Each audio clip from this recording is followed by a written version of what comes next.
Hey guys, Brett and Ken from the Steak Cook-Off Association. Just want to walk through the steak selection process for both single and the same day doubles. So for events under 40 teams, our average is 38. We're going to do one steak selection table. There'll be enough steaks on the table so that each team will have 2 steaks plus a few extra. We're going to utilize a reverse snake process, meaning we'll choose tokens. Each team will line up according to the number and choose one steak at a time, and then reverse order and choose a second steak. Nothing different. Nothing different than there ever has been. For example, show them. This is an example of a 30-team event. Each team will draw a poker chip out of the bag. You will line up in that order of your poker chip. You'll line up 1 through 30. You're going to go through the line, pick your steak. You get to the end of the steak, you'll reverse the snake and go the other way. You'll pick 30 through 1. So our steak selection for events under 40 teams is 1 steak selection table. 40 to 80 teams will be 2 steak selection tables, and over 80 teams will be 3 steak selection tables. This will apply to whether it's a single or a same day double. On events that are more than 40 teams, 40 to 80, we're going to do 2 selection tables. Rather than doing odd and even, we came up with the idea of different colored chips for each table. For example, red chips, black chips. So when the teams draw, we will put both chips in the bag and they will select either or, and that will be this table that they choose from.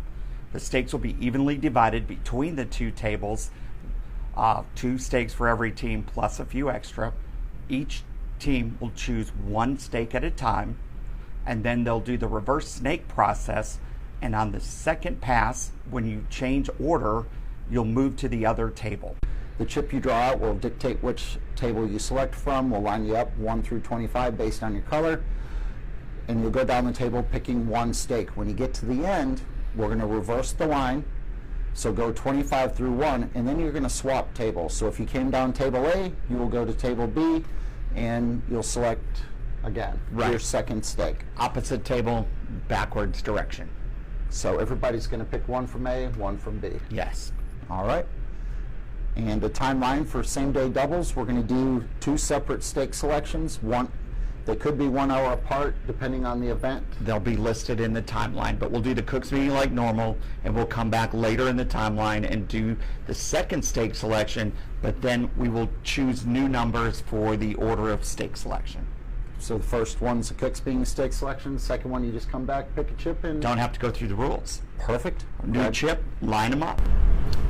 Key points. In summary, we want to have 40 teams before we do that second table. Less than 40, 1 table. No more odd and even tables. Each table is going to have its own set of tokens, making it easier for the teams when they line up. It's much easier than going 1, 2, 3. Somebody asked me the other day, is 9 an even number? So the other key point is we want to make sure there's enough steaks available from the beginning of steak selection, so that way we're not adding steaks as we go. Teams will swap tables after their first steak selection if we're using multiple tables. This way we're utilizing the reverse lineup. Same day doubles will have 2 separate steak selections, drawing new chips on the second round. And all steak selections are a 1 steak at a time. Those are the key factors that the teams shared with us when we were trying to develop the rules for the same day double. They asked, we listened. I think it's a great set, and we're going to go live this weekend. Sounds great.